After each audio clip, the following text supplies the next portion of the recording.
Hi everybody, it's Whitney from All the Shelves. I am in the process of working on a couple Q&A videos in response to the questions that you left me on my last, 1,000 subscribers video. And there were so many interesting, kind of complicated questions, and so I'm still working through those, and I think I'm going to divide them into kind of life questions and then book questions. And then I don't know if like work, school life is going to be in my life section or my book section, or if it's in something separate. So anyway, I'm still sort of working through the logistics of those videos. In the meantime, I thought I'd do a Friday Reads video because it's been a while since I've done one of these, and I'm in the middle of 3 very big books that I might not get a chance to talk about anytime soon.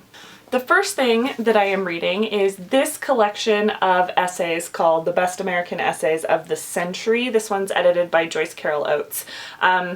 If you are familiar with the Best American series, I really love their essay series. I also like their short stories, and then they have one that's edited by Dave Eggers called Best Non-Required Reading, and that one's really good too.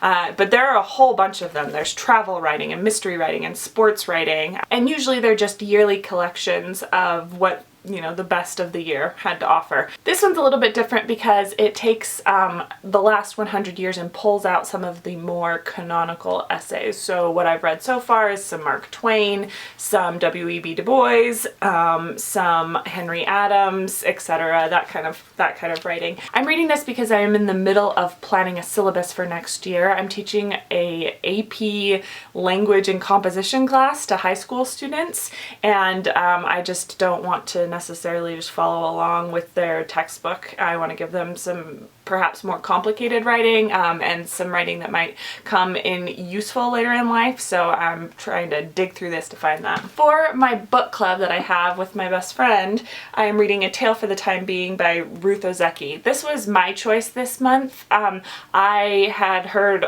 a whole lot about it on BookTube, and I had found this copy for $1 at the local thrift store, so I immediately picked that up, and it's just been sitting on my shelf for a while. And so far, let's see, I'm 55 pages into it. So far I'm a little underwhelmed. The writing voice, it's done in first person, and I am okay with the writer who comes across a message in a bottle, basically a diary of a young girl that was or is living in Japan. It's not clear because this is just a few years after the tsunami.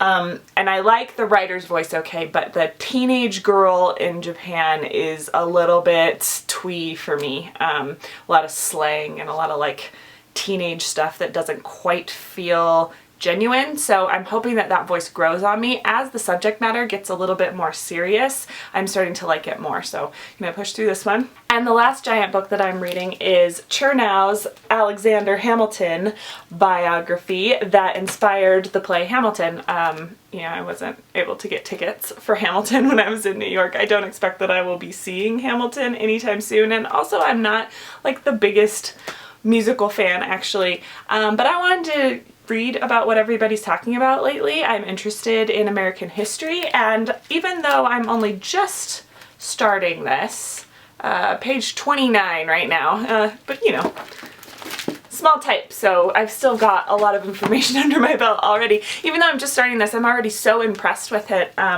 It's just been about Alexander Hamilton's life as a child and his ancestry so far, and I don't love that part of biographies. A lot of times I will skip the first couple chapters because I don't care. My favorite Bruce Springsteen biography, it starts with his grandpa's life, which I don't give a shit about Bruce Springsteen's grandpa. I know that's terrible because I love him more than life itself, but I don't care about his grandpa. And with Hamilton, he doesn't spend as much time on the ancestry, and he's mostly talking about how that kind of stuff would maybe then influence Hamilton's later life and decisions. So I'm putting up with it a little bit, and I'm very interested in getting into the more kind of substantial stuff, the stuff about Hamilton that we kind of know and care about, but the early biographical stuff is written so well that I'm okay with it in this one. I'm really, really excited to keep going with this.